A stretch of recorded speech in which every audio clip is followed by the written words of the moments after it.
like to call this meeting to order. Welcome, everyone. I do want to let you make sure that you're in the right room. This is for the council meeting, not the planning board. So if you're here for the planning board, it's upstairs in the Whitman room. Okay, Madam Clerk, please read the adequate notice compliance statement. Adequate notice of this meeting has been provided by the City Clerk's office in preparation of the council meeting notice dated May 22nd, 2024, which was properly distributed and posted per statutory requirements. Please be advised that fire exits are to my right, your left, and at the back of the room. The city has a listening system to assist the hearing impaired. If anyone needs hearing assistance, please obtain the system at the dais and return it thereafter. Excellent, thank you. Roll call, please. Mr. Boyer? Here. Ms. Hamlet? Here. Mr. Miniger? Mr. Pulowski? Here. Mr. Smallwood? Here. Mr. Vartan? Present. President Allen? Here. Okay, I'd like our interns to lead us in the Pledge of Allegiance.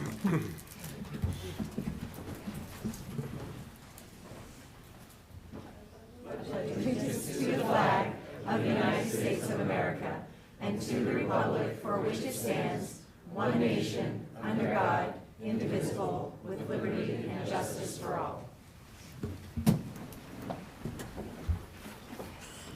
Okay, Madam Clerk, please read the explanatory notices regarding hearings, comments, and closed session. A closed session meeting as authorized by state statute was announced and held prior to the start of this meeting, and the known items for discussion were listed on the published closed session agenda. Please be advised that council meetings are broadcast live on Comcast Channel 36 and Verizon Channel 30, and rebroadcast on Thursdays and Saturdays on HTTV on Comcast 36 and Verizon 33.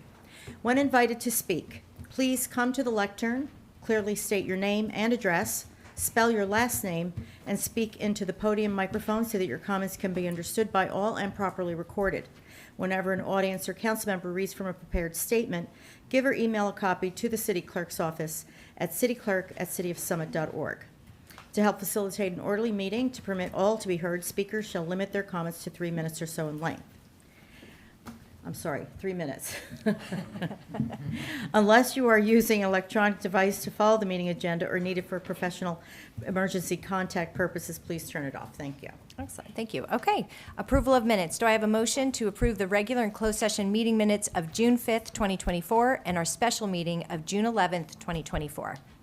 So moved. Do I have a second? Second. Excellent. So it's so moved. Okay, on to reports. All in favor? All in favor? Aye. Any opposed? Motion carries. Okay, on to reports. Madam Mayor. That's me. Yep.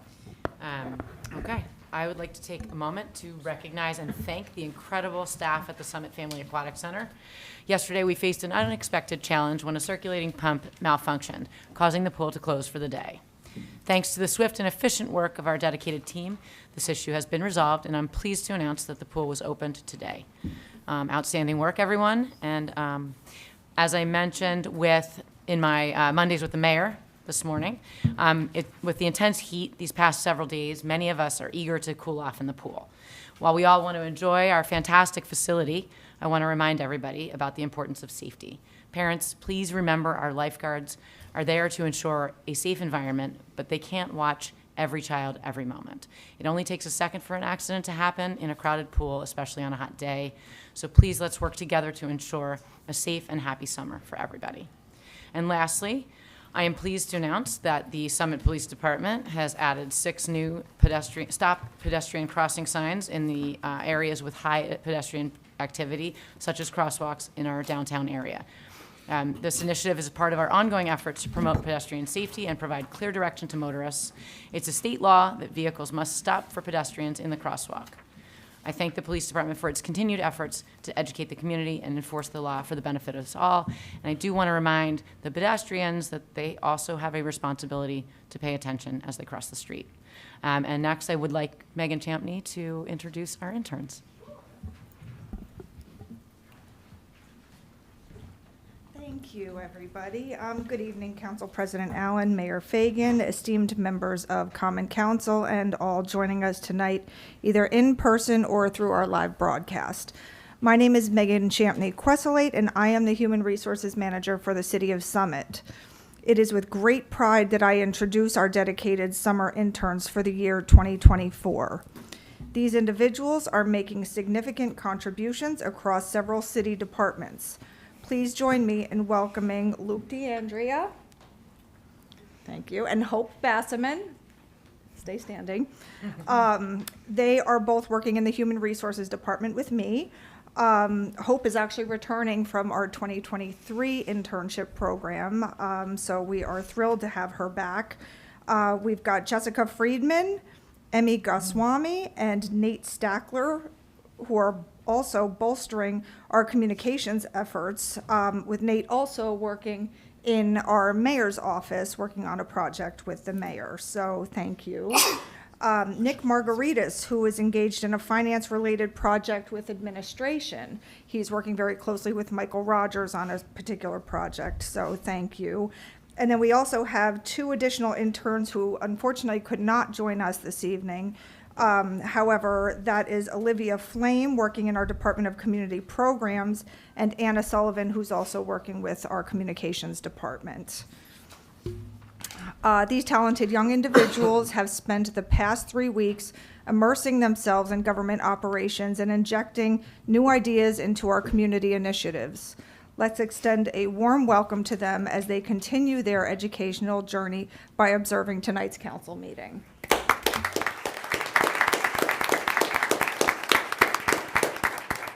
Thank you.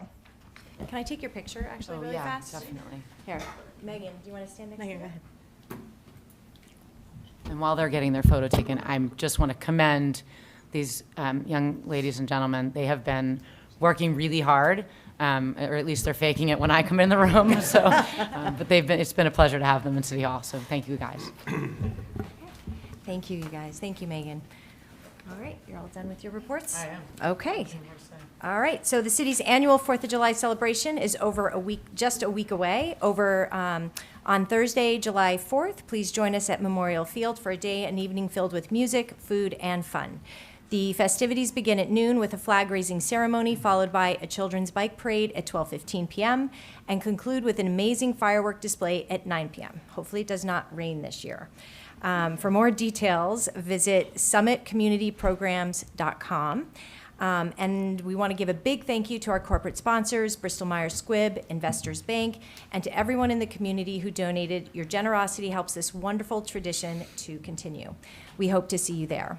I also want to thank Councilman Boyer and his family for inviting me to Pilgrim Church's 95th anniversary on Sunday. It was a spectacular and powerful service. Their uplifting message was a reminder that we must keep pushing forward to see the human in each other, look past our stereotypes, and when we focus on compassion, love, and empathy, we can break down all kinds of barriers. Trust is built on what we have in common, and divisions can be healed when we honestly seek to understand each other. So thank you for that. Okay. Okay, and we are on to Historical Minute. Councilman Pulowski. Thank you.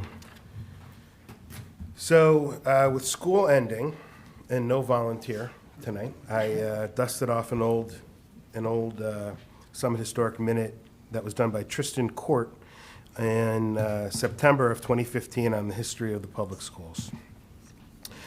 The history of the Summit school system is quite unique. Along with the city of Summit's proximity to New York City and our train station, our great public school system represents one of the many great aspects of our town. The first school in Summit was simply known as PS1 and was located right here in City Hall. This was the main school in Summit until Roosevelt School was built in the late 1880s. However, during this period, Summit was rapidly expanding, and officials began to recognize the need for more schools and an official town hall. At this time, while Summit was scouting the best locations for a new school, a wealthy New York businessman contacted city officials. He offered them a large piece of land to build their new school on. The businessman had just one request, not money nor great recognition. He wanted the school to be named after his late son, Brayton, who had died at the age of 12 the year before. The town agreed, and that is why today Brayton is the only elementary school not named after a president or founder.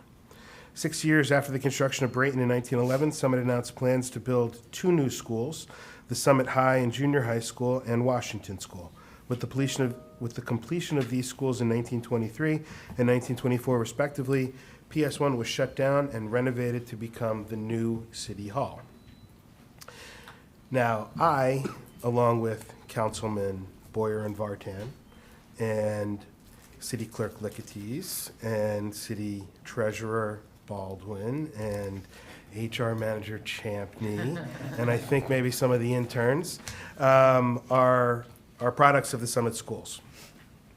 I received a balanced and liberal education when I was there. I learned how to think, not what to think. And with the rise of social media and the pressures our kids face these days, I worry. So some tenured professors wrote a letter to their students a while back, and I put a bunch on the table on the way in and out. You guys should all help yourselves. It's a worthwhile read. Thank you. Great. Thank you, Councilman. Okay, at this point in the meeting, we are going to head into public comment. And we welcome any member from the public about issues that are not topics on tonight's business agenda. Whenever an audience or council member reads from a prepared statement or has a question, please provide a copy to the city clerk at cityclerk@cityofsummit.org. To help facilitate an orderly meeting, please state your name and home address clearly. To permit all to be heard, speakers shall limit their comments to 3 minutes. Tonight, our business administrator and affordable housing attorney are unfortunately out sick. So Michael and Nancy, if you're watching tonight, we wish you a speedy recovery. And if there's anything that we need to answer, that they would need to answer for tonight's discussion, we'll be directing their questions through email or at the next council meeting. So, with that, without further ado, hold on one second, Dennis. Thank you. Yeah. Turn this on.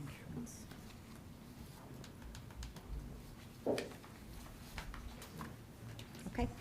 Okay. Dennis White, 137 Tulip Street. I'm here to address the city's defamatory June 21st news release authored by city housing attorney Nancy Holm regarding the Gothamist article on the city's affordable housing activities. I understand city officials weren't happy with the Gothamist article. You weren't portrayed very favorably. That portrayal, however, was based on public comments made by the mayor and council members and had nothing to do with anything I have said or done. Moreover, the city's communication officer and city and common council refused to be interviewed for the article, as did Nancy Holm. The news release claims that the Gothamist article was one-sided, but in fact, the city was given an opportunity to comment and refused to do so. Instead, the city issued a news release attacking people quoted in the article, which would be me, Mark McBride, and Pastor Blake Skelet. The news release was authorized by Council President Allen, Mayor Fagan, City Administrator Rogers, Communication Officer Cairns, and I assume other members of the Mount Laurel Subcommittee, Council Members Hamlet and Pulowski. The news article states twice that individuals quoted in the article, including me and Mark McBride, are advocating for affordable housing on the firehouse site because we have a financial stake in the development and want to profit from affordable housing. Members of the Mount Laurel Subcommittee, including Councilmember Allen, Mayor Fagan, City Administrator Rogers, and Attorney Nancy Holm, know this is a lie. Mark McBride and I have been at lengthy meetings with the subcommittee. I have met separately with you each individually and have had numerous email communications. In all my dealings with the city and in my interview with the Gothamists, I have been consistently professional, respectful, and factual. You know Mark and I are not developers. You know we are retired housing professionals who developed our proposal for the firehouse site because we think it's the best approach for the city and for working families who desperately need housing. You know we are unsalaried volunteers working on behalf of the Summit Affordable Housing Corporation. You know the Summit Affordable Housing Corporation is not a developer. You know it's a nonprofit organization working to advocate for housing and affordable housing. With full knowledge that Mark and I have no financial stake in this development or any other affordable housing, you, Mayor Fagan, Council President Allen, Michael Rogers, Amy Cairns, and Attorney Holmes responded to the Gothamist article by lying about our intentions and impugning our integrity. Your lies have harmed my reputation as an honest, hardworking, community-minded person. I expect you to publish a retraction of your false allegation and post it on the city's website and Facebook page.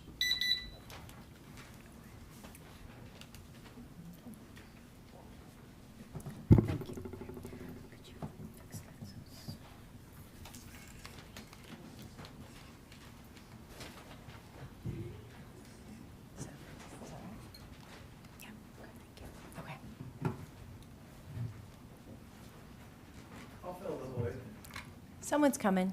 I think Rosemary's coming. Yeah, she's just trying to, are you coming, Rosemary? I am. Okay. Which- It keeps shutting off. Oh, here. Hold on one second. Hold on one second, Henry. There you go. Just like that, I think. Hold on one second.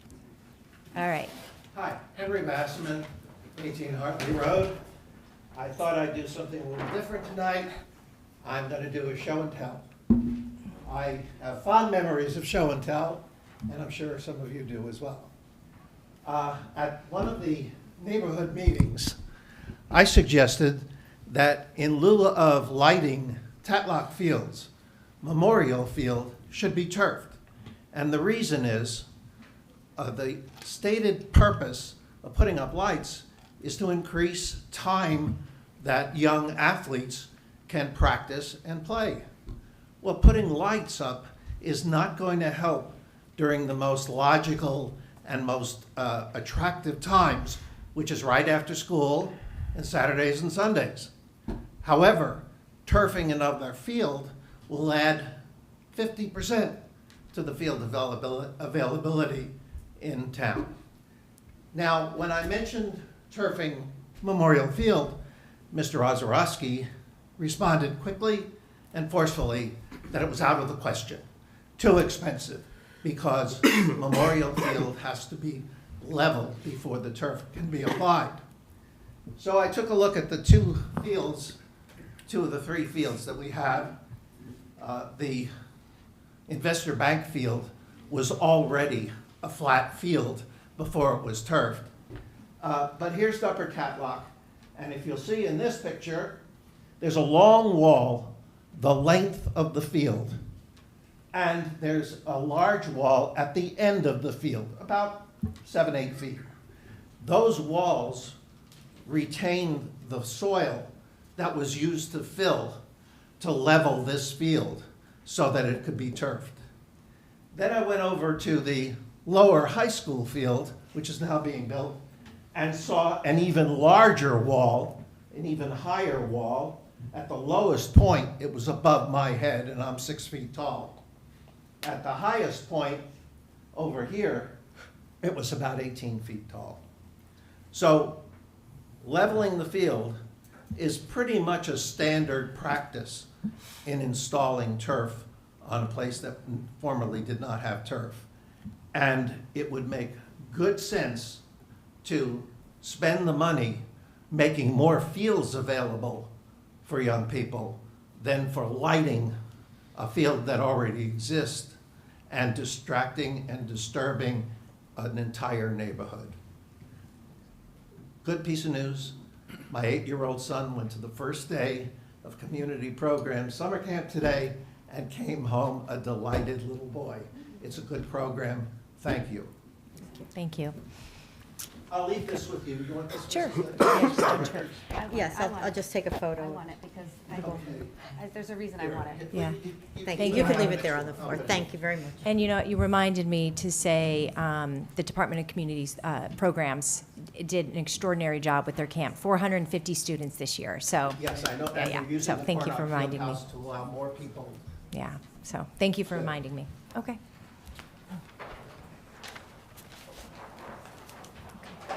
Oh, wait. Hold on one second, Rosemary.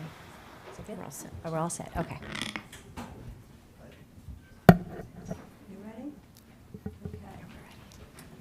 So last Friday at State your 4:06 name. PM, Oh, Rosemary, can you say your full name and home address? sorry, Rosemary okay. Grace, Chestnut Avenue.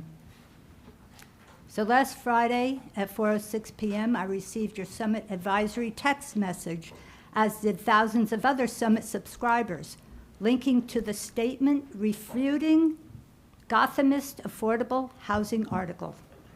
I'm here to respond to that press release attacking the character of Dennis White, Mark McBride, and Pastor Blake Scallett. People who have done nothing but work tirelessly to get much-needed affordable housing built in Summit. I'm a member of Summit at Home, and I know firsthand that Dennis and Mark have volunteered hundreds of hours to develop their affordable housing proposal, educate the community about it, and advocate for it with the city. In return for their good deeds, you, through your attorney Nancy Holm, have lied about their motive, claiming they stand to profit from their proposal. You know this is untrue. Everyone knows it's untrue. But apparently, you were so angered by their statements to the Gothamist, you lashed out with lies. And by the way, nothing in the article said by Dennis and Mark reflected poorly on you or the city. They, however, were respectful and gave facts without any personal attacks.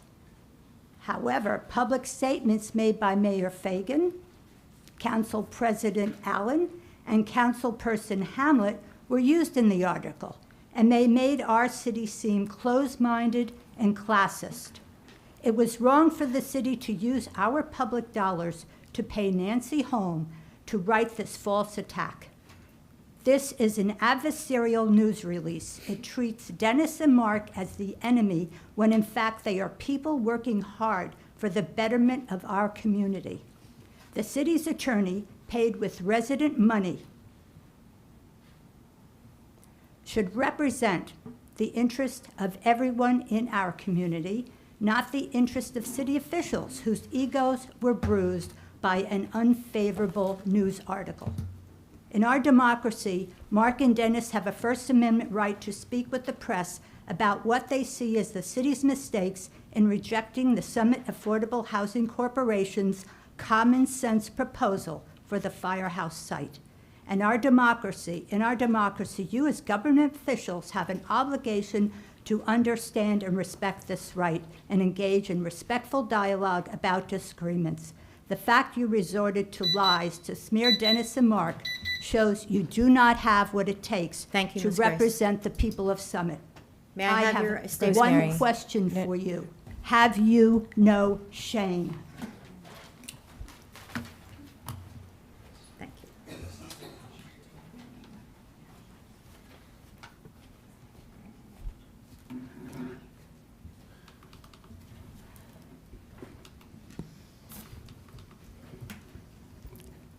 Name and home address. Hi, Maggie Bauman, 40 Lewis Avenue. My schedule hasn't allowed me to regularly attend council meetings, but I did make it to the boosters meeting with Councilman Smallwood discussing the Tatlock lights, and I was struck by a few things. He said it was difficult to choose one group's needs over another's. That may be true in some situations, but not this one. The negative impact of lights on the neighborhood far outweighs anything else.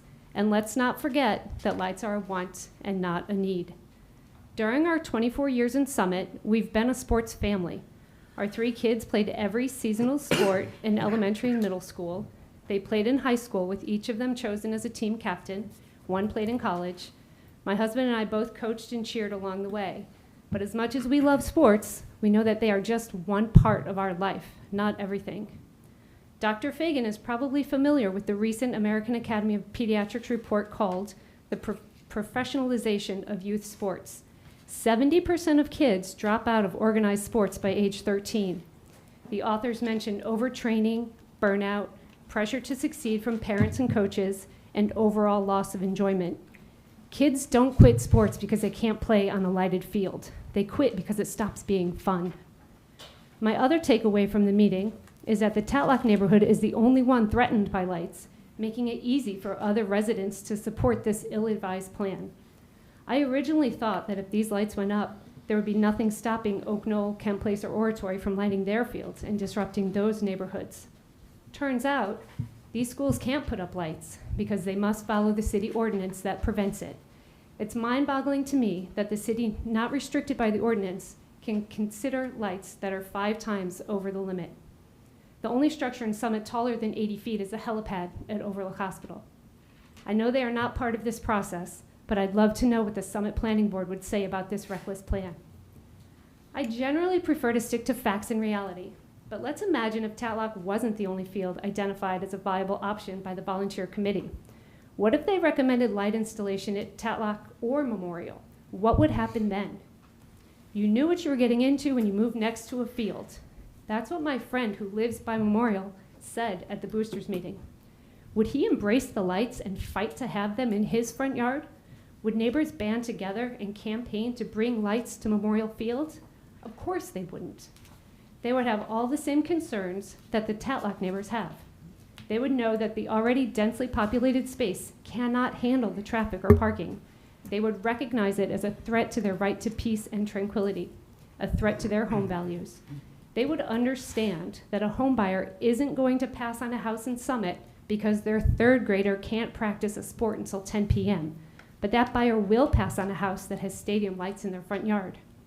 Adding lights at any additional field in Summit is a bad idea, and Thank I you. urge council to end this conversation. Thank you.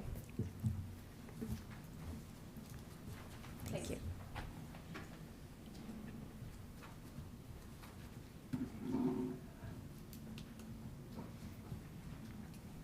Wait, hold on.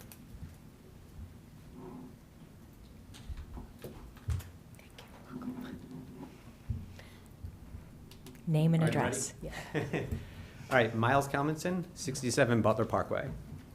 So I've been looking around online to see if I can find some supporters for our group opposing stadium lights at Tatlock, and I found a local resident that I think would actually be a good candidate. On their website, they said some things that really resonated with me, and I wanted to share them with you all today. So when talking about overdevelopment, they said, we don't need it. We need to preserve our community. We need safe and clean open spaces, parks, and playgrounds. We need sensible redevelopment. They also said, the fact is, we do not have to permanently change the character of our town for any reason. And that we need careful analysis and due diligence regarding the real costs and benefits, both tangible and intangible, of any proposed measure. Well, Michelle and I came up here a little while ago and talked about the tangible effects stadium lights would have on our property values. This person sounds like they might care about that.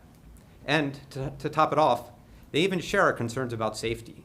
Their website says, we've seen it all. Cars driving 45 and a 25 and rolling through stop signs, texting drivers, impatient drivers, speeding by double parkers and parkers on crosswalks. We've all heard about it. Cars hitting pedestrians. So when I read this, I couldn't help to get excited to reach out and see if this hilltopper would join our group. So what do you say, Councilman Pulowski? Will you join our group and publicly oppose stadium lighting? I've asked about 10 times to join your group, but I keep getting rejected. Well, if you come out publicly, we will add you to the Facebook group. So if not, do you only care about preserving part of the community east of Woodland or south of Ken Place Boulevard? I'm sure that if you were worried about a new building in a commercial district changing the character of our town, you should be equally, if not more, worried about 80-foot stadium lights in the middle of a residential neighborhood. Or maybe, just maybe, all the fuss about Broad Street West was really never about the building. Thank you. Thank you.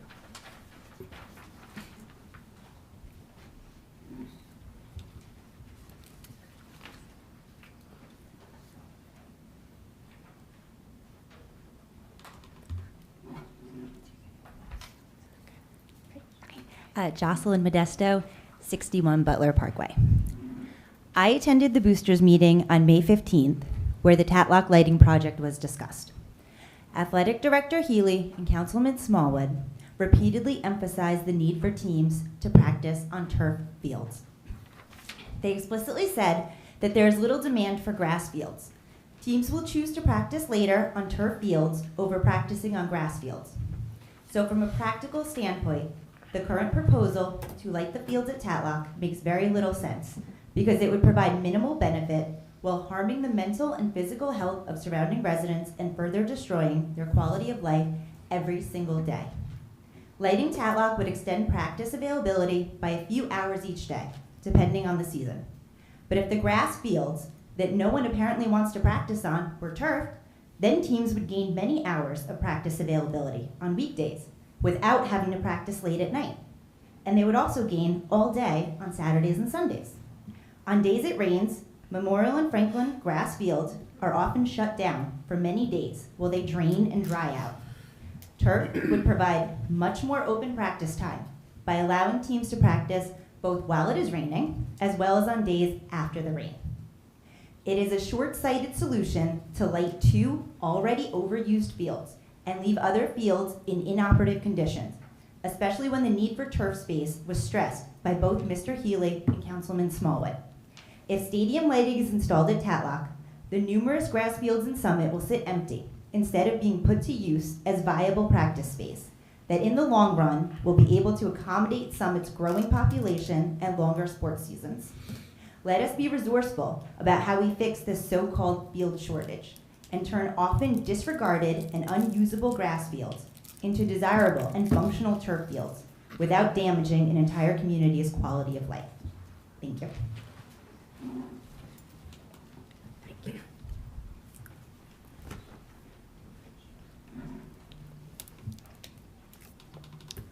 Would anyone else like to come up? Okay. Okay. I'm going to, okay.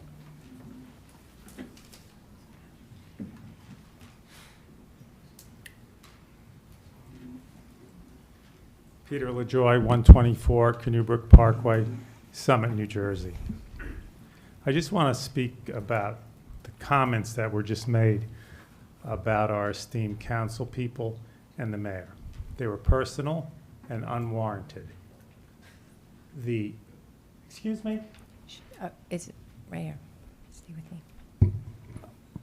People that know the affordable housing business do know that people make money off of it. They make money off of it through the purchase of tax credits. They make money off it because these projects are heavily subsidized by the federal and state government, and they convert that money into profit and they put it in their pocket. And for anybody to say that isn't the case is lying. The council may have asked our attorney to write a letter. The attorney wrote the letter, not any of these people sitting here. And you're personally offended? Well, I'm personally offended because you ceaselessly look to demean the people that were elected and just are trying to do good for this community. They have been working to follow our affordable housing plan and construct affordable housing which is consistent with that plan and the agreement which was approved by the court. And to say otherwise is wrong. The news article, in my opinion, was merely an editorial. And it was stimulated because some people are unhappy about the fact that we're not building an oversized 55-unit affordable housing building, which we all know is against public policy, because the policy of Mount Laurel has been to distribute affordable housing units throughout a market project and throughout a market community, which is much more healthy for those residents. But I think we need to stop focusing on the folks that are trying to do a job and were elected to do a job and are, quite frankly, in my opinion, are doing a great job. Thank you very much.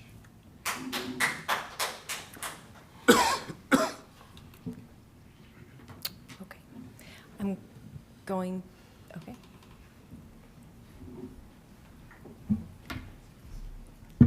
Which one? No, the one right in front of you. Name and address, please. My name is Tom Zebra. I live at 768 Springfield Avenue, apartment A3. So I'm here tonight for two reasons. First, I want to commend everyone involved in coordinating the Juneteenth celebration last week, and seeing so many families come out to celebrate such an important day in American history was extremely heartening. However, I also want to voice the sadness I felt about one aspect of the celebration that I thought was unfortunate. It's my understanding that certain individuals with input on the programming of the festivities voiced opposition to Councilman Boyer having an opportunity to speak at the event. Now, it isn't my style to come out here and call anyone out by name, but to me, Councilman Boyer speaking seems like a no-brainer. He's the first ever black councilman in Summit. He's an incredible speaker. He is as good a man as I know in Summit or anywhere. And the fact that it would even require any debate to decide that he should give remarks is confusing to me. The only reason I could possibly think of that an organizer of the event would not want to allow him to speak is because they differ from him politically. And I would love to be wrong, but I don't believe that I am.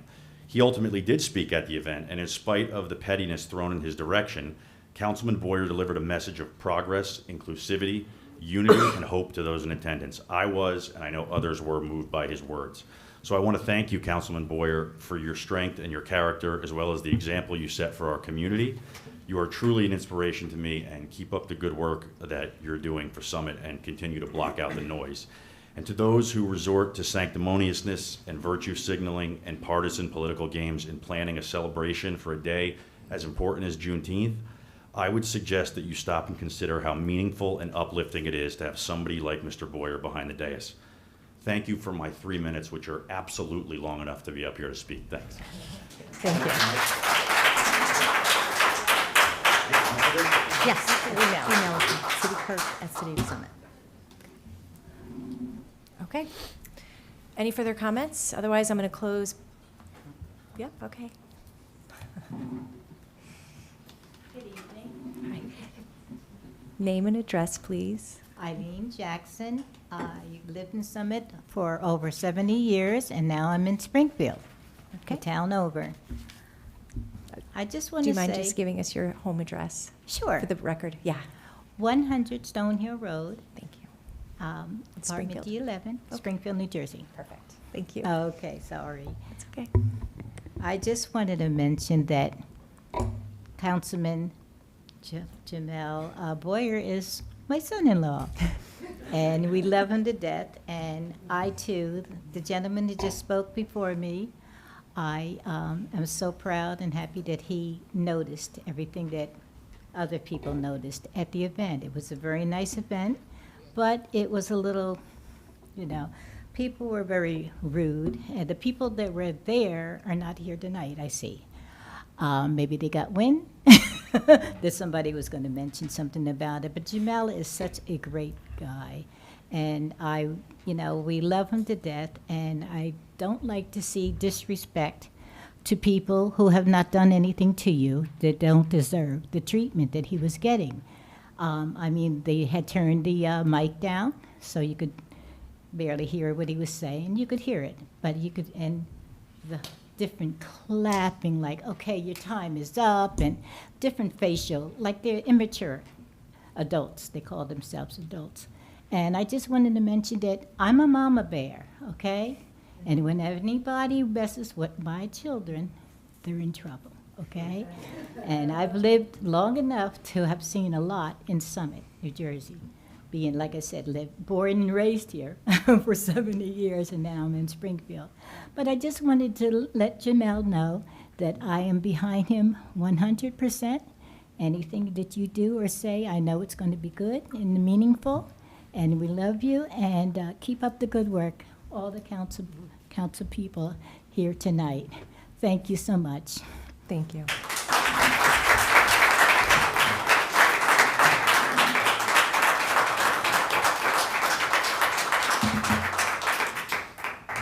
I didn't put her up to that, by the way. Pretty impressive that your mother-in-law said about you. Just saying. We all know Mama Bear's up here. Good evening, everyone. David McCrae, 95 Orchard Street. Thank you. Just to give a little history about Jamel, I watched this young man grow up to become a very fine young man, a great speaker, and someone that you can be proud of. Great father, great friend, and a great person on this council. So from my heart, I've always just wanted to say how proud I am of you. I watched you come from the youth center days when you were like here, and his wife when she, well actually, just so that you know, I used to hold his wife in my arms.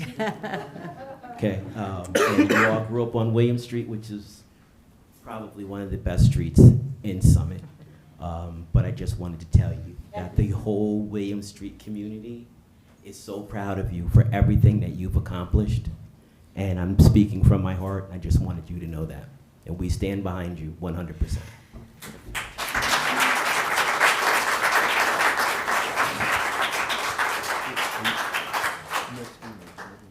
Thank you. Okay. Could I just say one thing? let me- My mom is visiting, so Mom, if you're watching, could you come down?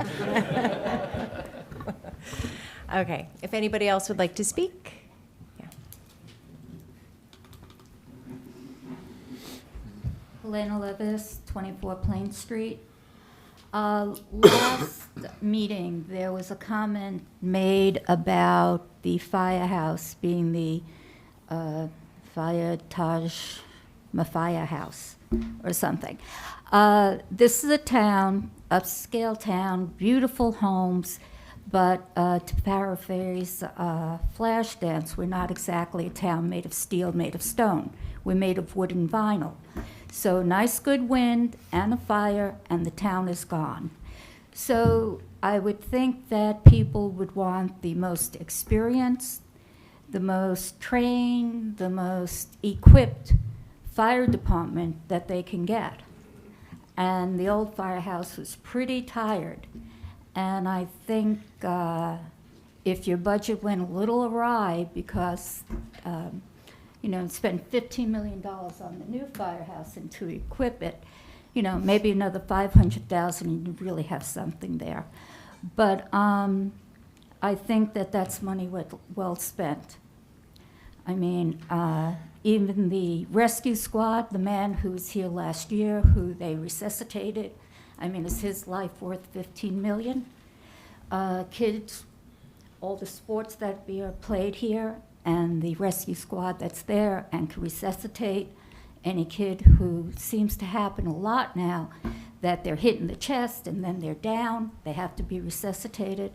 I think we should really be proud of what we've built and not squawk, well, now we're in debt and now we have to change zoning so we can pay for our firehouse and do all those things. It's a great firehouse and we should own it. Thank you. Did you send her? Did you? No, I'm kidding. Okay. Are we good with public comment? Anyone else? Okay. Okay.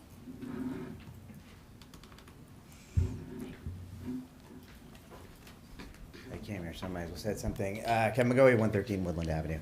I just want to put one thing in context. When we decided to move the firehouse, at that time, it was talked about the reason to move it is because we were going to do this redevelopment area, and in no developer's plan was there going to be a firehouse there. We bought, at the same time, we decided to move the firehouse, and I think, Greg, you maybe introduced it, and David Nadeau talked about it. You talked about that we were also, at the same time, buying the office building next to it for $1.55 million to have that to sell to a developer. You both talked about the cost of moving the firehouse was much more than expected. It actually is turning out to be much more than you thought at the time. But you talked about the sale of the firehouse and this new office building property and the tax revenues that you would receive from it would help the city pay for it entirely, I think it was said at that meeting, that new firehouse. Okay, so then we went on, the city made a mistake of entering into a development agreement with one developer before it ever talked about plans or money or anything else, right? And then that caused us to look at building this monstrosity of a building that had at no point any more than one of the absolute minimum affordable housing units in it, okay? We extricated ourselves from that agreement because we couldn't reach a financial agreement with us. They were screwing around with us. It was ridiculous. We finally got out of that. In less than 3 months, a group of people from the Interfaith Council, the Beacon Church, whatever, came together as this At Home for Summit, presented the city with a deal to build 100% affordable housing, which is not what the city's required to do, and saying what they could pay, telling the city, we need to do this right now because we're not going to have funds by the end of this year. There's some funds that are coming up. We need to do this. Okay, the city was, all of the people that were elected to figure out what was the best use of that, figure out what the city's obligations were, figure out what the best for the residents of Summit were. The At Home for Summit people were telling you that you needed to circumvent that entire process and do their deal, not talk to anybody else. If you decided for some reason that 100% affordable housing was the right way to go for Summit, you should at least talk to multiple people and see what they're willing to do and what they're willing to pay. The idea that we would be required to enter into with one group of people after we just got out of it, and we're getting sued for getting out of it, and I think one of the things they're looking into, they're saying, is that you had discussions with At Home for Summit, I guess before it was terminated, or before the end of this year, or before the end of last year, or whatever. Anyway, I just wanted to put that in perspective.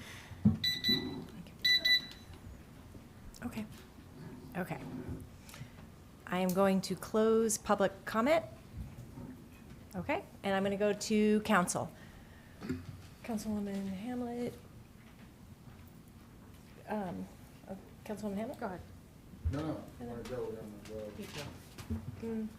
Okay. So, one comment I have is this Gothamist article. And it's all over social media, folks can look it up. Gothamist printed an article with a number of inaccurate statements.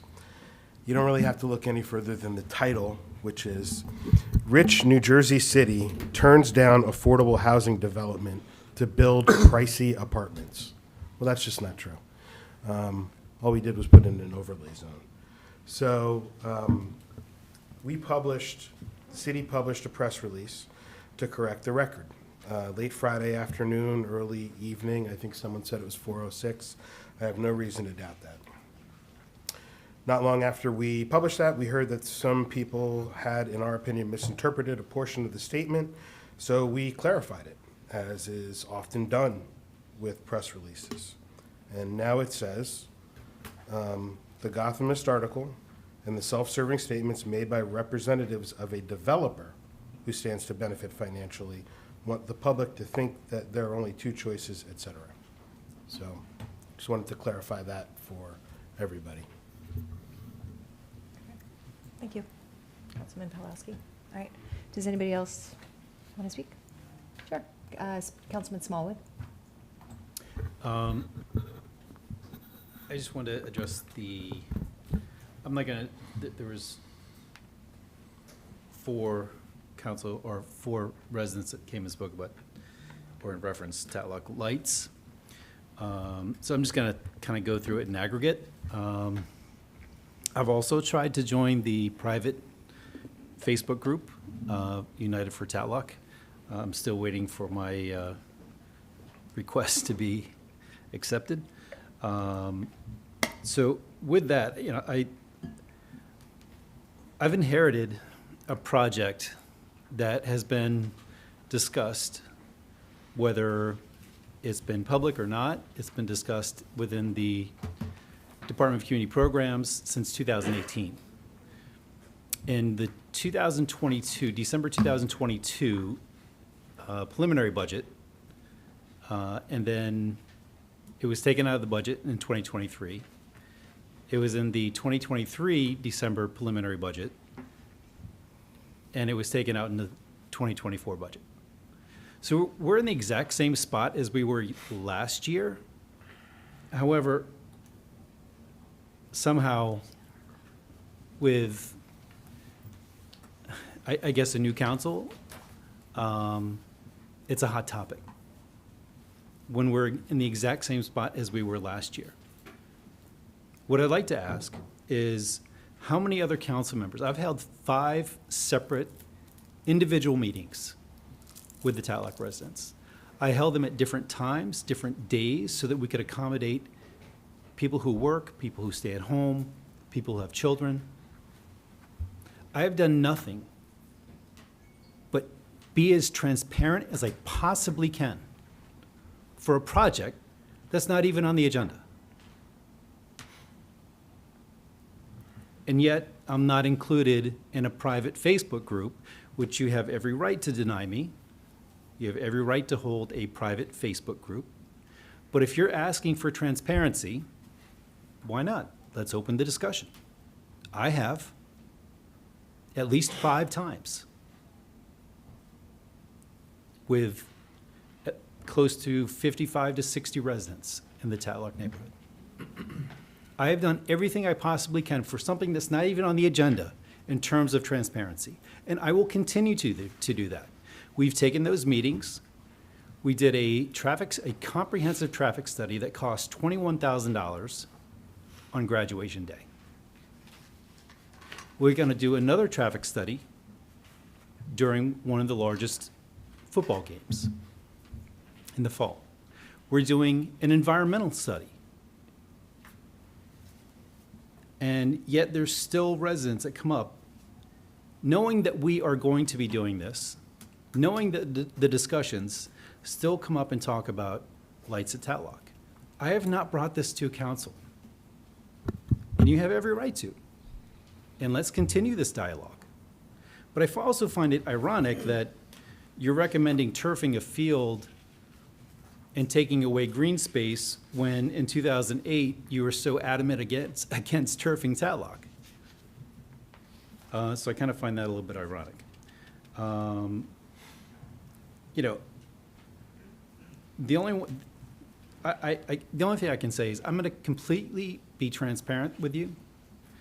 I don't know how many other council members that you've spoken to prior to this year. I didn't bring this to the Department of Community Programs. I inherited it. And I've taken it on, and I will continue to be transparent and continue with those meetings.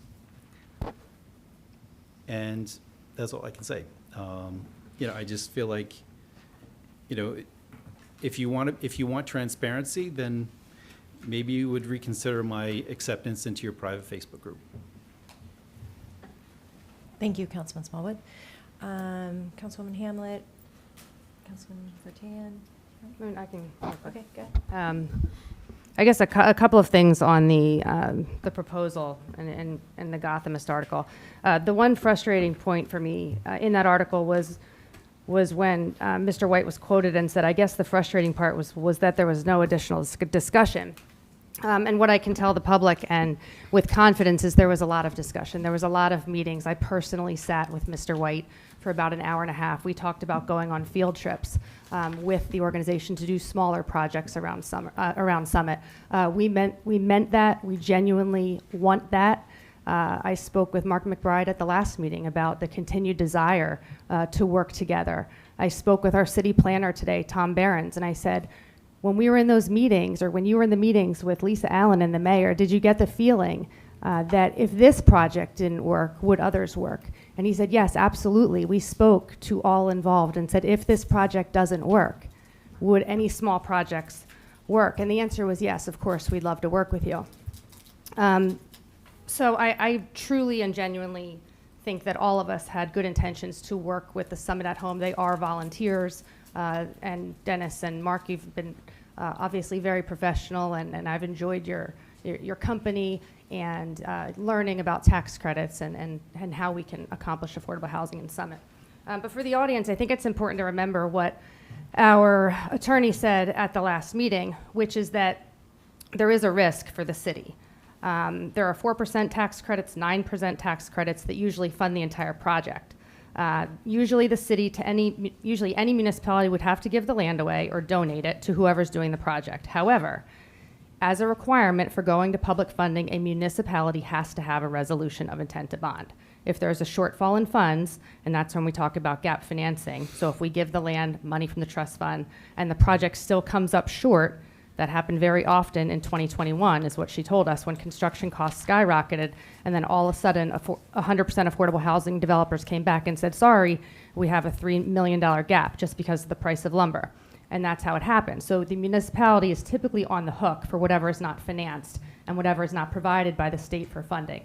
So when Nancy Holmes talked about the fairness hearings that she is currently sitting in, there is certainly a risk to the taxpayer if these projects if the costs skyrocket and we have to do that intent to bond. So I am, confident that our overlay zone is going to provide plenty of affordable housing, and we don't know what will be on that overlay zone. So I think that was all I had to say, Mr. Bassman. I really like your picture, wherever that is, of the turf field down below the high school, and the wall is very, very large. And I was sat on the planning board, and we had some concerns about that wall.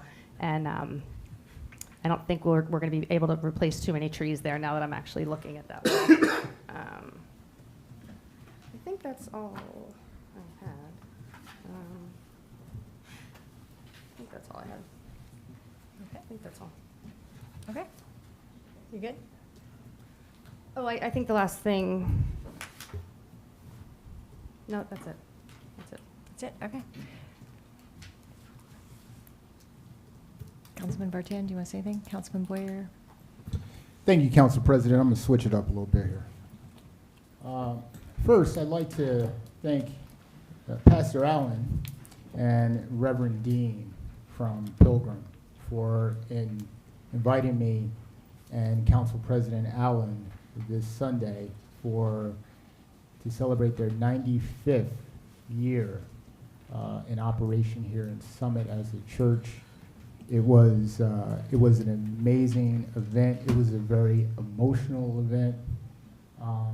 Reverend Allen had me come up and also introduced Council President, and it was a feeling of love, acceptance, and community. And I thank the Reverend, both Reverend and Pastor for that. Now, as you all know, this past weekend we had the Juneteenth event, and I was honored to be invited to speak as Summit's first black councilman elected to Summit City Council since its inception in 1869. This was a momentous occasion, and I believed it important to address the community at this event. However, I feel it crucial to inform all the residents about some troubling events that occurred leading up to the event. The week of the Juneteenth celebration, council members and city employees were informed by the Juneteenth event committee, which included members of the Interfaith Council and Anti-Racism Committee, that they did not want me to speak.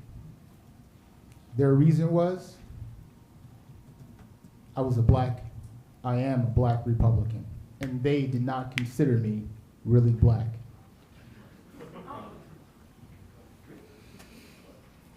And they disagreed with my policy views. So simply because I am a black man with different opinions and political beliefs, yes, I was deemed not black by a politically motivated group, most of whom do not reside in this town. During conversations with city employees and council members, these individuals said the following: he can't speak, he doesn't represent what it means to be black in Summit. He put in the resident protection ordinance. While political disagreements are normal, using these disagreements to invalidate my racial identity is discriminatory. If he's speaking, then we're going to have comments in return. And I can't guarantee what we're gonna say, because we're gonna make it clear that he doesn't represent black folks in Summit. They attempted to intimidate and discredit me publicly, which for me created a sense that I would be going into a hostile environment.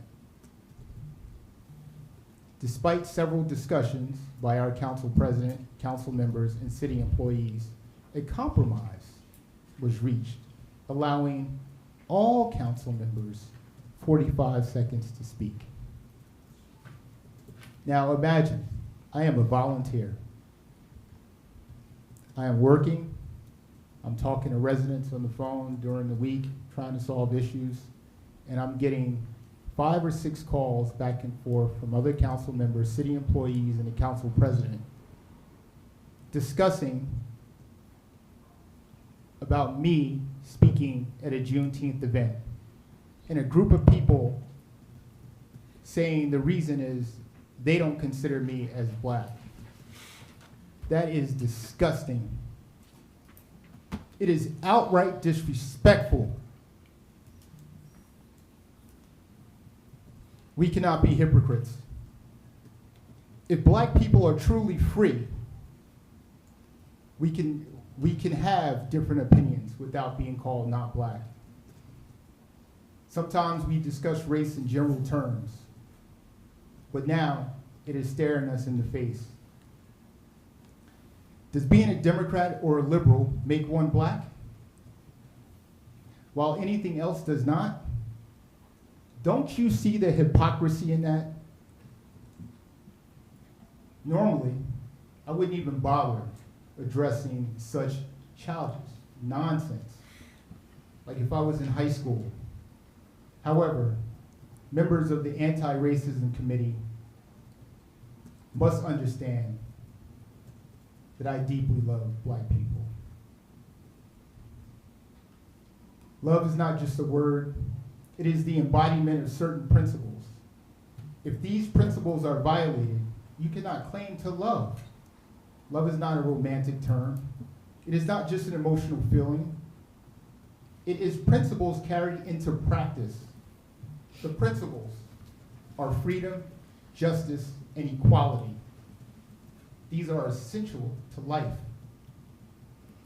If you love your brother, but deny him the freedom to express himself, you are not acting out of love.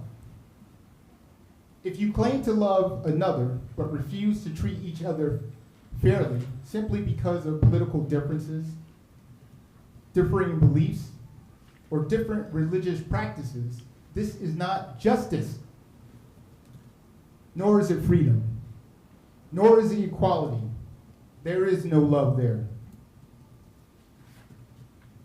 For your sake, my sake, for God's sake, and for the sake of our future, loving each other is essential to achieving freedom, justice, and equality that we seek. Loving each other means giving each other the freedom to express what we think and feel, and listening with patience and genuine concern, not mockery and scorn.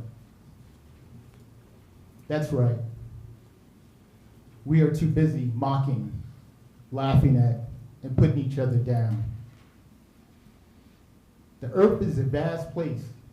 It accommodates all forms of life on sea, land, and air.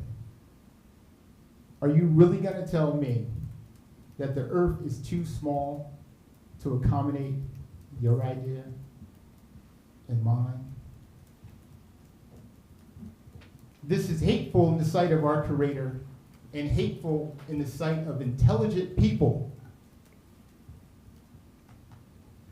This treatment was not just a personal affront, but a disrespect to the office I hold, the town I serve, and the residents, including many from Summit's black community. This is a town where I grew up. Whether you agree or disagree, we must have the wisdom to truly listen to each other. We must develop the patience to hear each other out carefully, and the maturity to question and disagree intelligently. But we must never let our disagreements turn us into the kind of opposition that hinders us from addressing the needs of our community. If our churches and residents truly stand against racism and support the freedom of black people to express diverse views, I urge you to take another look at your anti-racism committee and some members of your interfaith council. Do we tolerate racism only when it aligns with a particular political narrative? Is this the legacy that we want in how we treat our first black councilman? Because history will tell the story. Thank you, Council President.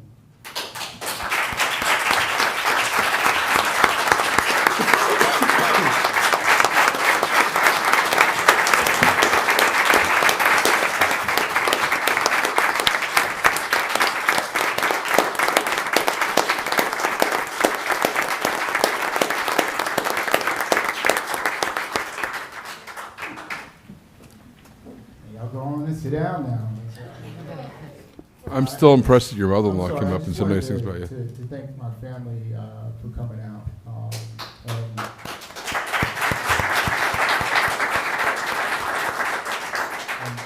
And to my son and daughter who are watching at home, yeah, your daddy's strong. You know, you don't got to worry about me. All right.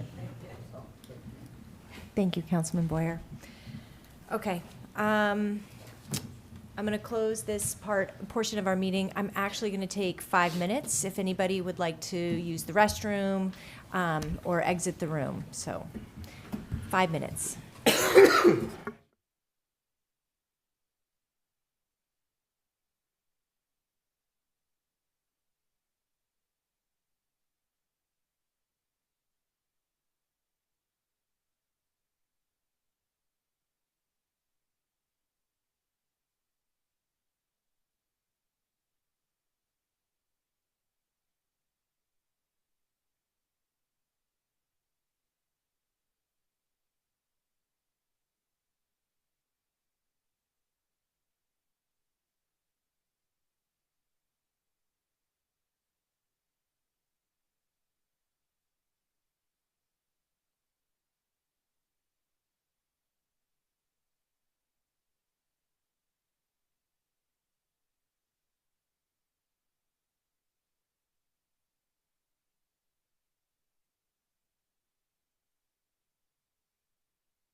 I'd like to call this meeting back to order.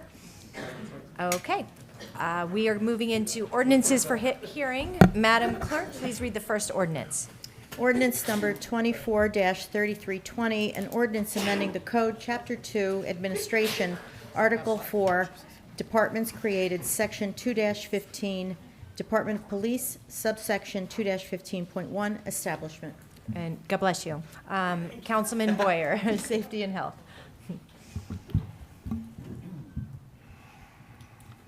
I'm sorry, excuse me. I was just taken back by a comment that, I should recognize Susan Harrison as the first Black African-American female councilwoman in Summit. And I have a lot of respect for Susan. And I'm sorry I forgot that, but I want to point out that Susan was invited to speak. So thank you for reminding me, Councilman Bartan. And I wasn't. Susan's a Democrat, and I'm a Republican. So we'll go back to it again. As a matter of fact, I don't want to talk about this topic anymore tonight. But yes, I do recognize Susan's accomplishments. And so I'll leave it at that. All right, so ordinance number, excuse me.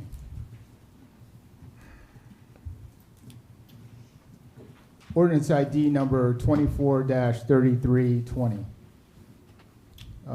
This ordinance is a request being made in part due to the recodification of the agency's organizational structure table, which would increase the Summit Police Department's level of staffing from 47 sworn personnel to 50 sworn personnel.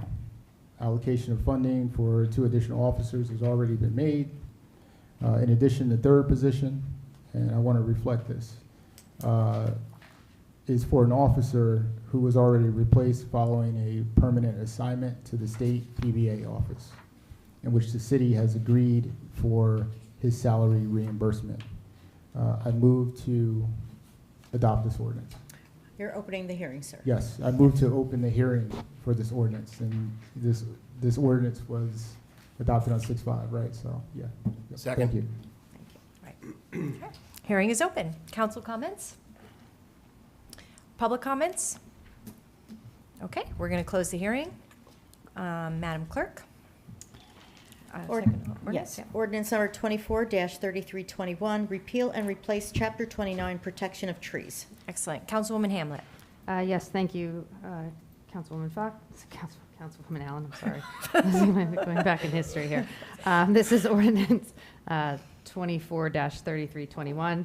This ordinance repeals and replaces Chapter 29, Protection of Trees, to provide for permitting requirements regarding private tree placements at a tree diameter of 12 inches rather than 16. It also clarifies the language exempting hazardous trees from fees or replacement requirements, updates the violations and penalties to reflect current tree care costs, adds prohibited species, and updates and clarifies language throughout the ordinance. I would like to move this ordinance for hearing.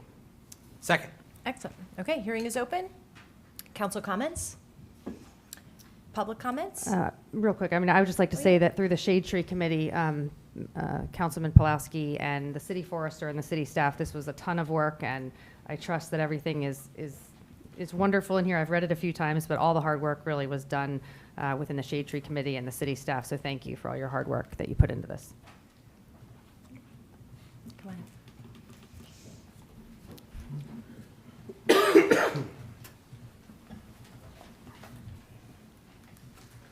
Good evening. My name is John Kilby, 19 Oxbow Lane, Summit. I'm the current chair of the Summit Shade Tree Committee. Well, with the current heat wave, even the most disinterested residents have seen some advantage to trees, I would think. Summit, in the earliest days, has been a place where people came out from New York to take the air, and I think we saw a good example of that today. I'm certain that both the hilltop location and the tree canopy helped in this regard. I believe it is our role to both maintain and hopefully improve on the tree canopy during our relatively small time frame relating to tree terms. It has not been easy with the amount of new oversized construction over the last decade in the city and the consequent loss of many mature trees. Unfortunately, this has also affected our stormwater management. The recent arrival of 3 major tree infections of the ash, the pin oaks, and now the beech has and will certainly take its toll. Compound this with harsher weather and storm systems, and it's not been an easy decade for trees. However, our past aggressive planting policies, I think, have held our own. Our revision review has been quite extensive prior to the state guidelines on which the ordinance is based. In the various areas of compliance, we have chosen a middle approach from those of our neighboring towns and cities which we have reviewed. We've included provisions that the forester can mitigate absolute compliance where diseased trees losses put an unfair burden on residents, and updated technical aspects of the city's administrative operation guidelines. The revised ordinance will provide the city forester more appropriate tools to do his job.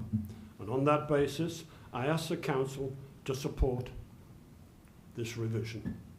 In closing, I wish to publicly thank our volunteers that have enabled the shade tree, as John Linston would say, punch above our weight class. Thank you.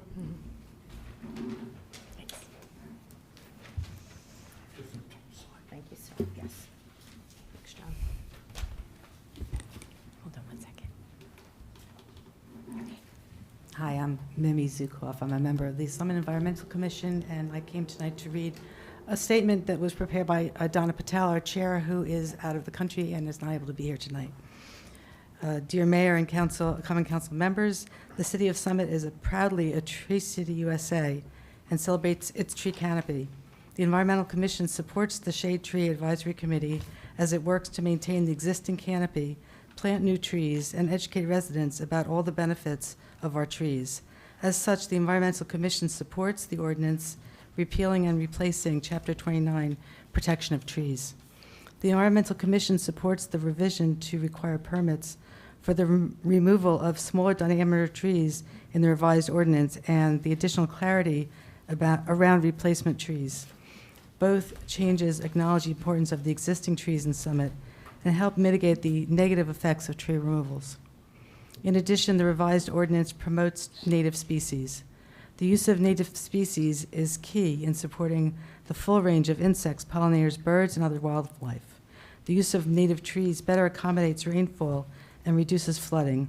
Native trees are also better acclimated to handle drought conditions. New Jersey is experiencing both extremes of increased downpours with flash flooding and drought conditions, and the revised tree ordinance improves Summit's resilience. Based on these considerations, the Environmental Commission supports Ordinance 10977 and the additional protections to the city trees. Sincerely, Donna Goggin Patel on behalf of the Summit Environmental Commission. Thank you. Did you have her? I have it already, yes. Hi. Evening. Hi, my name's Scott Jorek, 6 Hickory Road, and I've been living in Summit for the past 10 years. I volunteer for the Shade Tree Advisory Committee, and I'm here in favor of this updated Protection of Trees ordinance. So I have 3 quick points. One, why now? It was over a year ago that the New Jersey Department of Environmental Protection revised the Tier A Municipal Stormwater General Permit, which in turn required municipalities to adapt the updated tree removal replacement standards. So in addition to wanting to revise and update our city's tree permitting process, we were required to do so as per the NJDEP. Second point is, why do we care? I care because I love trees. I'm a tree guy. I've read the 35 pages of this ordinance a few times, and I probably still need to read it again. Protecting our city's trees is a good thing. The rules and regulations are in place to maintain and preserve all the good things that come with trees, as in aesthetics, privacy, air quality, helps reduce water runoff, help cool down homes and streets. Another point from money.com article dated July 2022 reads, homes with trees have anywhere from 3.5% to 15% more value than those without. And there are so many other more reasons why trees benefit our community. So third point is, what do we do? So I encourage my fellow Summit residents, both current and more importantly new residents, to become tree people if not already. Use the resources around you to help you maintain and care for your trees for the benefit of current and future residents. So some of those resources people could and should reach out to are the many local reputable arborist companies. They could reach out to the city forester and the Shade Tree Advisory Commission. And also, they could visit the Reeves Reed Arboretum right here in town. Thank you. Thank you.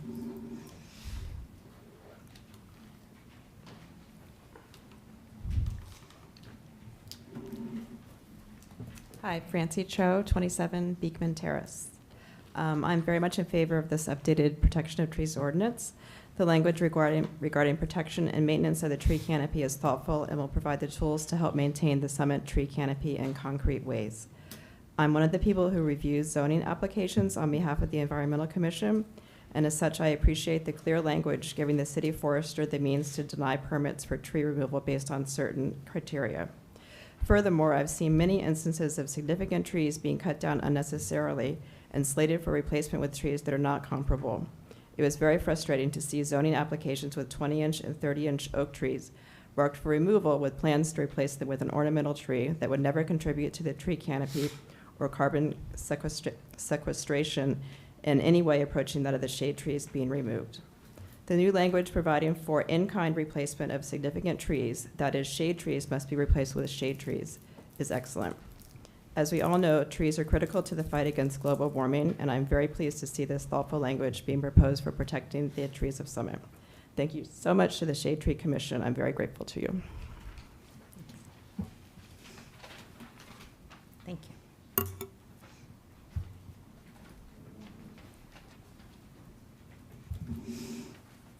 Anyone else?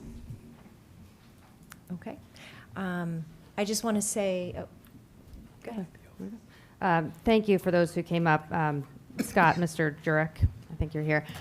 Why now? I think it's a great question. I'll have to huddle up with our city administrator and our director to see why we didn't meet that original timeline. I wasn't aware that we were late on that, but I think it's a great question. I really liked your questions. And to Francine Cho, I think the really fun part of this is when you sit on the planning board or the zoning board and you take a look at all of these applications, because it is very hard to tell what trees need to be replaced, and that's why we have professionals that look at all of this stuff. It is nice to see visuals, I would say, even in those applications that we're looking at from planning or zoning. It's really interesting to see the trees from 10 years ago versus now. And that's one of the things that we're working on in the planning board, is to be more educated on this. So as part of the planning board, I'll make sure to pass this along and to the zoning board and the planning board. I think it'll be really great. Excellent, thank you. I just wanted to say I fully support this ordinance. Someone once said to me that trees will yield when it comes to development. And I will always stand up for more green space and trees and against overdevelopment. We've seen significant stormwater issues and flooding that relates to development. And so I think that we need to do more of these types of ordinances. So I will be fully supporting it tonight. Thank you. Okay. Anybody else? Okay. Madam Clerk? Oh, we're going to close the hearing? Are you done with? Oh, sorry. Councilman Smallwood? Oh, I thought you were council comments. Oh, yeah. You want to Okay. go ahead? Yes, absolutely. So I completely concur with Mr. Kilby. During graduation, waiting for the high school procession. Is that right? Oh, yeah. Right. For the graduation? Yes. Okay. Waiting for the graduates to take their seats. I was certainly seeking shade, and I'm so glad that we have a huge tree right there by the field in Tatlock. So although I'm not on the Shade Tree Committee, I am the liaison for the Environmental Commission as well as the Recycling Committee, and I will 100% wholeheartedly be in support of this new ordinance. Excellent. Okay. Any other council members? No? Okay. No? Nope. Okay. Y'all look like you're going to say something, but I'm not quite sure. Needed him to vote. Okay, you want to vote. Okay, I gotcha. All right, then we're going to close this hearing. Madam Clerk, please read the first ordinance for final consideration. Ordinance number 24-3320, an ordinance amending the code, Chapter 2, Administration, Article 4, Departments created, Section 2-15, Department of Police, subsection 2-15.1, Establishment. Excellent. Councilman Boyer? Yes, I'm sorry, I lost my page here. 1 second. Sure.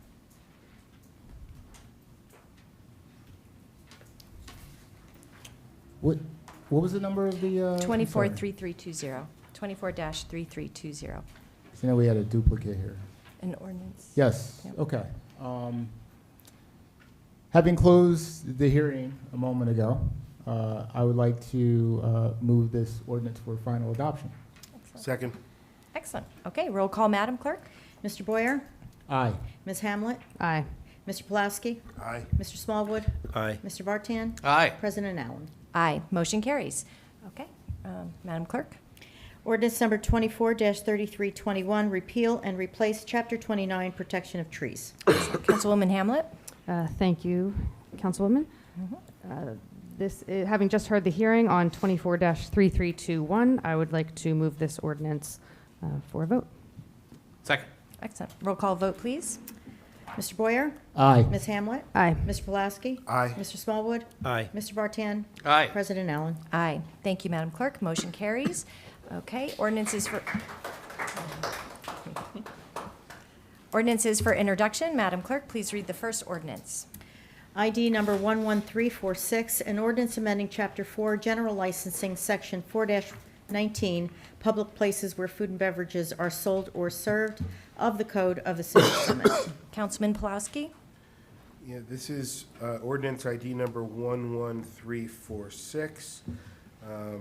The ordinance will be revised to provide that in the event of a change of name or a change in ownership of a food establishment, a new application must be filed and a new license issued prior to selling food under the new ownership or the new name. The purpose of the ordinance is so that the city will know the identity of an owner where there's a switch in ownership during the year. Normally, you would renew at the end of the annually. So, Second. Excellent. Okay. Council comments? No? All right.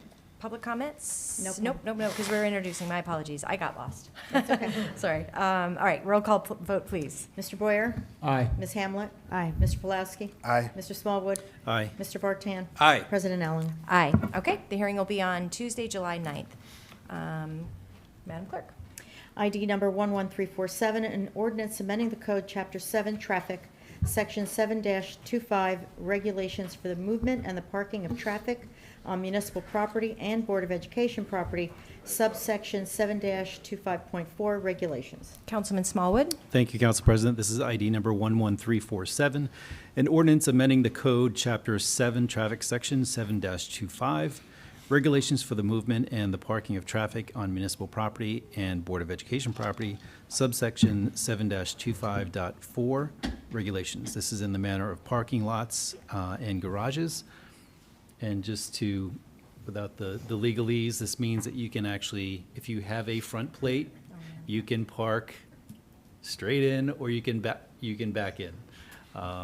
So after much discussion, this original ordinance was introduced about a month and a half ago, and there was some discussion among council that they like to back in their cars, as well as other residents. So what we did is we took it back, we revised it, and what we're introducing tonight is that you would be able to, if you have a front plate, you may back into your parking spot, so it's not head-in parking only. The reason for that is because our our parking authority officers use cameras to scan your license plates. So that helps them determine how long you've been in the parking spaces, whether it's the garages or the parking lots, as well as the street parking. So with that, I move to introduce this ordinance.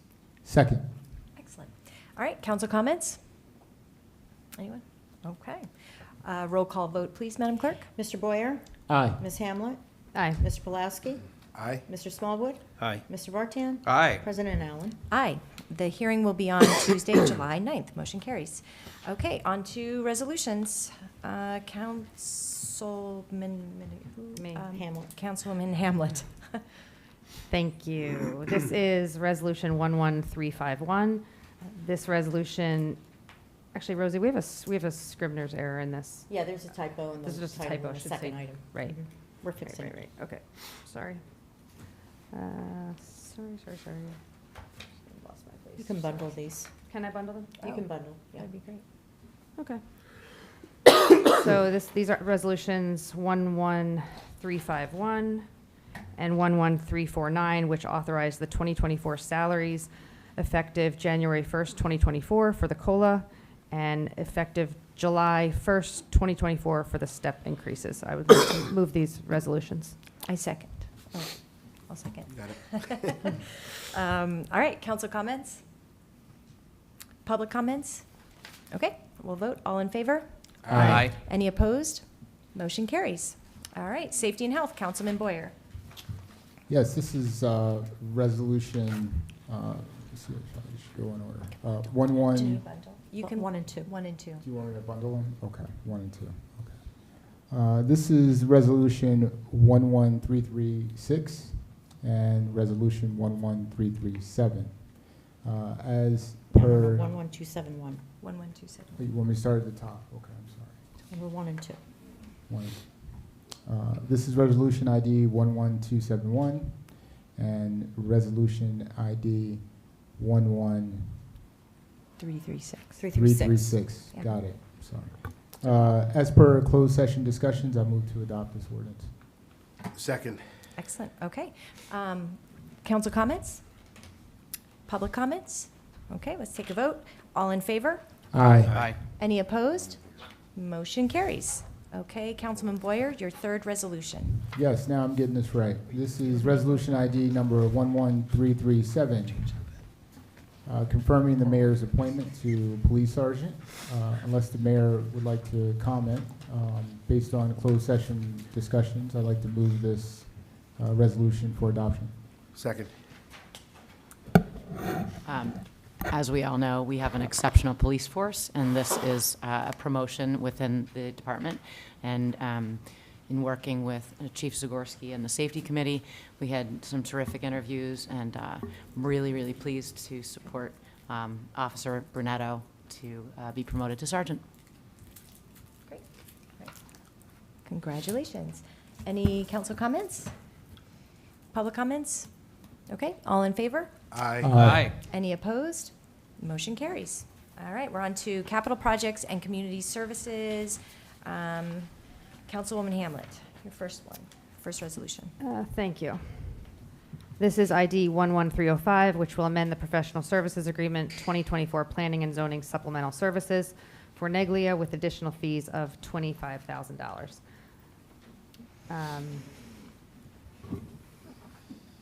I'd like to move this ordinance for introduction, this resolution for introduction. Second. Sorry, Sorry. I forgot to get a second. It's all good. It's all good. I didn't know if that was you or Andy. Sorry. Everybody race. Okay. Council comments? I mean, what I was going to say without boring everybody in the resolution, and I've spent probably way too much time on this specific one. So Neglia is actually an additional professional services company that is adding to our zoning department. While most of you know, we just lost Krista Anderson, who is our zoning officer. So right now, our zoning activities are not only handled by Chris Nicola, but they are hired by Burgess and they are also supplemented by Burgess and Associates and by Neglia. So this really is a crucial vote tonight, getting these additional funds. I will say, in looking at the invoices for the last several years, I do think we need to, and I've asked the city administrator to put more detail in these invoices. And the reason is, as we reevaluate how community services develops and what we need in the organization to move it forward, we need to have a better understanding of who does what. You know, what is Burgess and Associates doing versus Neglia, and what are the future needs of the city? So these are all the things that I thought about. It might seem like a small task to just approve $25,000, but when we look at what the city of Summit needs going forward, it's a very thoughtful process in which we need to start, which is right now. Excellent. Thank you, Councilwoman. Anyone else? Public comments? Okay, all in favor? Aye. Any opposed? Motion carries. Councilwoman Hamlet, your second resolution. Sure. Yes, this is ID 11230, which awards the, is this the right one? Yep, sorry.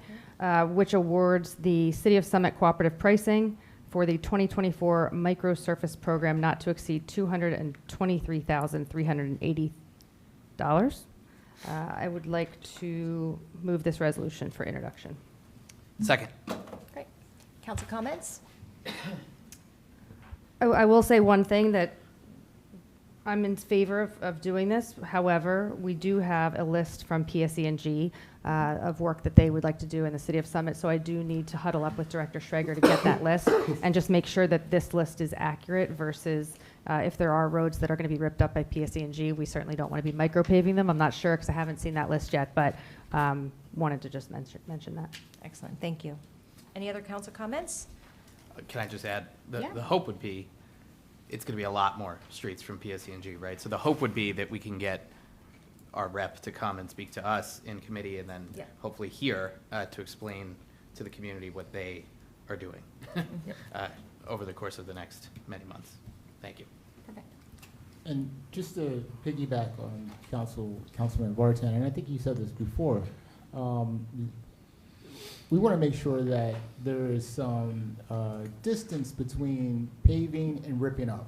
I know there have been residents who have emailed and called and said, didn't we just pave this street and now we're ripping it back up again? I mean, we want some longevity in our streets, so. Excellent. We do have a 5-year moratorium, but somehow the utilities end up being exempt somehow.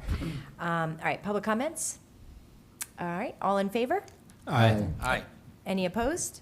Motion carries. Councilwoman Hamlet, number 3.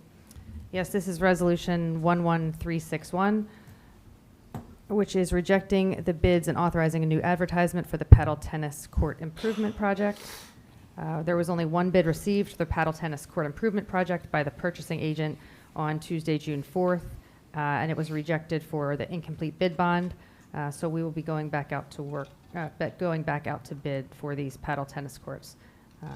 Rosie, I appreciate you putting this on the agenda.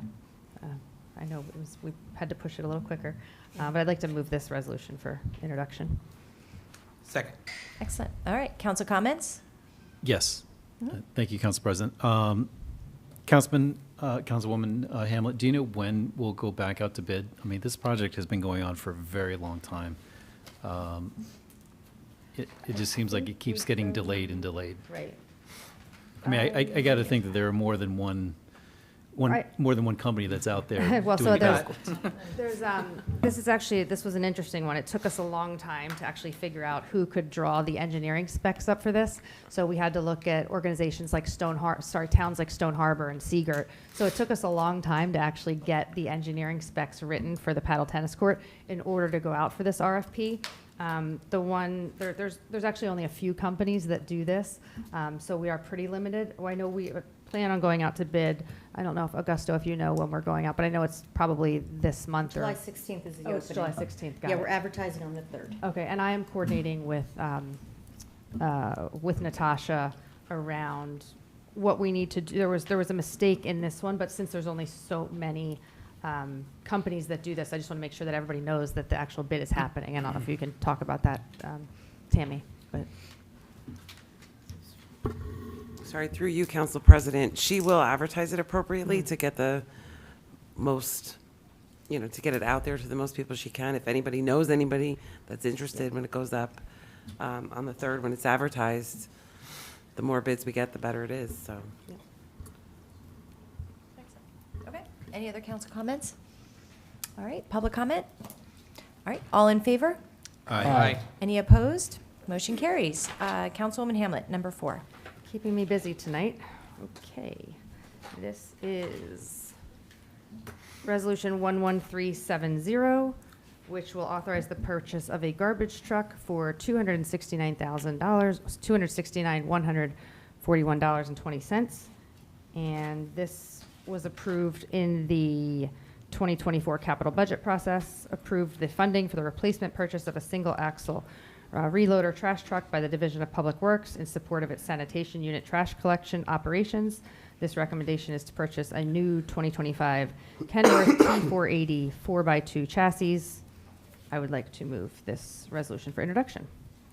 I second. Okay, council comments? Public comment? All right, all in favor? Aye. Any opposed?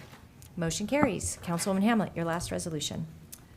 Yes, thank you. This is Resolution 11345. This was pending closed session discussion to appoint Dan Palusak to the Hometown Heroes Ad Hoc Committee.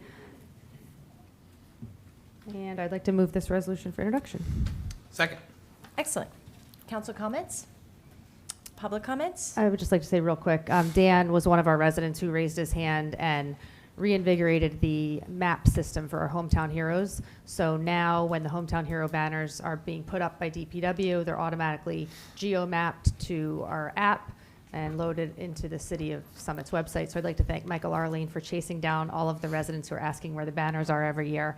It was really his idea to enhance this process, and we're really excited. Residents are looking for their family members, and it's really heartwarming when they finally find their banner. So I just want to thank the resident for all his hard work. Great, thank you. Delia's on DeForest this year. With my short hair, that was like, when you were like 19. Yes. Excellent. All right, public comments? All in favor? Aye. Any opposed? Motion carries. All right, at this time, we're going to vote on the consent agenda. Do I have a motion to approve the consent agenda? So moved. Do I have a second? Second. All in favor? Aye. Any opposed? Motion carries. All right, moving along. Almost to 9:30, guys. We might do it. Oh, wait, we're losing some interns. I'm trying to hurry. I'm supposed to call them out. Bye, you guys. They Have a were great night. Thank you excused. for coming. Thank you. Watch your step, watch your step. Yeah, well done, you guys. Thank you. Bye. All right. Okay. Council comments. Do I have any? Can I say something, actually? Now that they're not here, I want to talk about them. No, the interns. I want to talk about the program generally. We pay, City of Summit pays interns now. This is a couple years, 2-3 years that we've been paying them now. What it does when you have unpaid internships is makes them available only to people that don't have to be paid, right? So it's giving further opportunity to people that are already pretty privileged, right? So like for somebody like me growing up in Summit who had to work over the summer, I was a lifeguard at the pool. I would have loved to work at City Hall instead. But I think this is a tremendous opportunity. And obviously the city wins too because we get the experience of these folks who get to do some pretty cool projects. And I've worked closely with them on a few of those. So cool. Thank you. That's it for me. And some of them actually have 2 jobs here and elsewhere. Yes. And sadly, this is their last week, so. Yeah. But they've done great work so far. All right. Anyone else? Council comments? Council President, we've been getting a lot of calls this week about motor vehicle thefts, attempted motor vehicle thefts, burglaries. And I did receive a report from Chief Sikorsky. Thank you, Chief Sikorsky. There was a resident that had asked, what are we doing? What plans do we have? And, I don't want to talk about how we do policing, but I was wondering if the chief would want to come up and say anything about just crime in our town. You want to make any statements or anything, Chief? You want to go over the stats? What we're gonna do? If there's anything that you want to say about increased police presence or whatever we are doing to combat the recent. I don't know how to answer that one. Though. I can give the stats, but I don't know how to answer that one. Yeah, we had, the other night, we had 2 attempts, and then one the night before that. This month, we've had a total of 6 attempts to enter motor vehicles and 3 stolen motor vehicles. In all, the attempts to enter motor vehicles and the thefts of motor vehicles and burglaries to residential dwellings are down. However, you know, we are not at 0. We still do get activity, and it's important for residents to remain vigilant, contact us when they see something suspicious, and remember to, you know, take a common sense measures such as locking your car doors and taking your key fobs, locking your home even when you're in the residence, setting your alarm even when you're in the residence at night. Thank you, Chief. Okay. I know people want to hear from you, not from me. Who's this Boyer guy? So just quick on the stats. From January through May. So I'll start with 2022. Burglaries 4 in 2023. We had 12, and this is to date, January to May. January to May. In 2024, burglaries 7. So these are the numbers for burglaries and attempted burglaries to motor vehicles. In 2022, from January to May, we had 54. 2023, January to May, 30. And 2024, January to May, 13. Calls for service this year are up. In 2024, about 21,000 calls for service. 2023, approximately 20,000 calls, and in 2022, approximately 19,000. In terms of traffic enforcement and moving violations, the total summonses in 2022 was 1,800, in 2023, roughly 1,500, and in 2024, 2,000. In terms of parking summonses in 2024, 1,335. So there's a lot more parking summonses. I don't know if I should credit Councilman Smallwood on that one, but there's a significant increase there. In terms of moving violations, moving summonses, in 2024, 672, 2023, 562, and 2022, 560. So we've seen an increase in moving by summonses for moving summonses. I just want to also say to Chief Sikorsky that I know your officers are working hard. I've seen personally a increased police presence in town. And I know soon we'll have some new officers starting at some point, hopefully this summer. And the initiative of having those officers roaming and going after certain criminal activity and not actually taking calls, I think it was a great idea and would be very helpful in reducing crime. I have no more comments. I have one. Can we just have those stats on the website? Yeah. Can we add those to the website later? Because I was Yeah. going to try to write them down, but I No, knew I wasn't no going to keep up. And Councilman Barton, I sent you an email on because I just Thank got you. them too. So I Thank know you. you've been asking Thank for you. Perfect.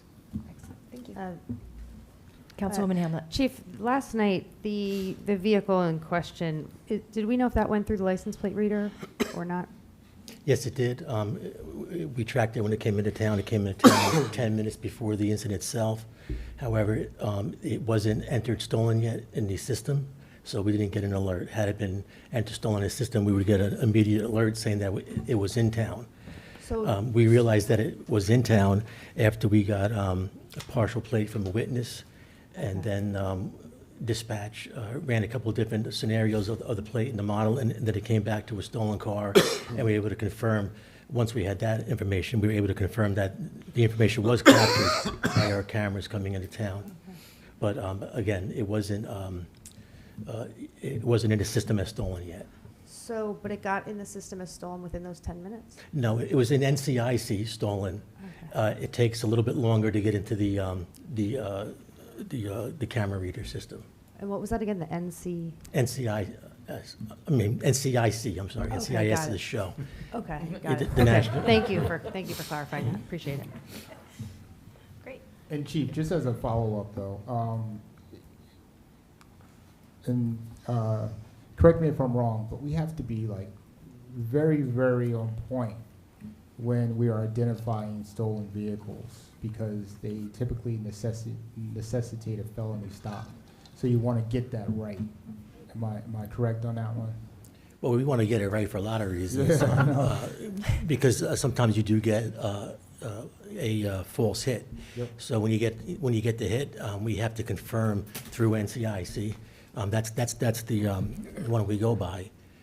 Because we do have a problem with the dealer plates. Each dealer plate, each dealership is assigned certain numbers, and then they have little numbers at the end. So if one of those plates gets reported stolen, the whole series, when it'll hit by the camera saying it's stolen, even the ones that aren't stolen, obviously. So our cameras that are by the car dealerships, we had to make adjustments because we were getting hit after hit after hit, because they report one plate stolen, and then the whole series is hitting. So, again, you have to do, you just can't go by what the camera reader says. You have to verify it through NCIC. Thank you for your explanation, Chief. Appreciate it. Excellent. I just want to say, highlight the fact that you got a partial plate from a resident, from an astute resident. Yes. That helped you and your detective to get That's correct. a full plate. So that was excellent work. Thank you. And I'm very excited to see the pedestrian signs downtown in the crosswalks. So, yeah, thank you for that. And by the way, my daughter was crossing the street on Morris Avenue by the hospital, and there's a flag. You take the flag out, and you walk across the street with the flag. Did the and- hospital put those out? That's the hospital's. Well, they stole them from the Providence because we didn't put them out. Yeah, they stole them from the Providence. I just thought that was. Not your daughter, I meant whoever put it there. I just thought that was an amazing idea, It is. right? So you take the flag out when you're crossing the street. And you Have you never been next door to New Providence? No. Have you not seen these? No, I don't go to New Providence. I'm sorry. No, I'm just kidding. All right. All right, excellent. Thank you, Chief. Any other council comments? I just have one. Mayor, I don't want to put you on the spot here, but can you provide an update on Bryant Pond? Indeed, I Thank can. In you. fact, I happen to have right here the current status. General contractor, this is for Bryant Pond. The general contractor has completed the first section of the Bryant Pond hydro raking and has placed approximately 1,500 square yards of material that was removed from the bottom of Bryant Pond in the designated material staging area, which is basically a pit. And they will start to remove the existing stockpile of material from Bryant Pond location on or about today, June 24th. They basically have to wait for all the water to seep out, and they need to get it tested. There's a whole process. So upon completion of this first round, the contractor will continue with the hydro raking process and will place the material removed from the bottom of the next section of Bryant Pond in the fenced area. And this process will continue until the hydro raking work has been completed. The construction work is expected to be completed with all of the material removed by the middle of August this year, weather permitting. And that was from the Starting to look county good. Starting to as of today. Look better. So good news from the county. Excellent news. Through you, Council President. I'm sorry, I'm all over the place tonight. I had asked the fire chief just to talk about the firehouse tonight, and I didn't want to leave the meeting, and he did all his good work. It's all right? You're good? Because That's why we to come up, but I mean, why don't you give an update? Is that? Well, You, okay, yeah. I'll make it quick. It's real quick. Quick update on Firehouse. Timeframes, we awarded the project in 2021. Letter to proceed was in January of 2022. It was a 60-month build time, which took us to April of 2023. We're obviously over our time frame. Anticipated completion date is July, beginning of August of '24. That's where we stand now. Other than that, building's almost completed. Interiors, it's about finished up. Got some site work left to do on it. So we're almost there. So we'll hopefully be done in July, beginning of August. And our goal is to have some kind of opening in sometime in September. So as we get closer to that date, we're confident we'll put a date out to everybody. So, Excellent. all righty. Thank you. Appreciate it. Thank you. Thanks for your very concise report. All right. Okay, any other comments? Because I'd like to adjourn. Do I have a motion? I'd like to motion to adjourn. No, okay. Second. Excellent. All in favor? Aye. Any opposed? Motion carries. Some kind of Meeting over. record.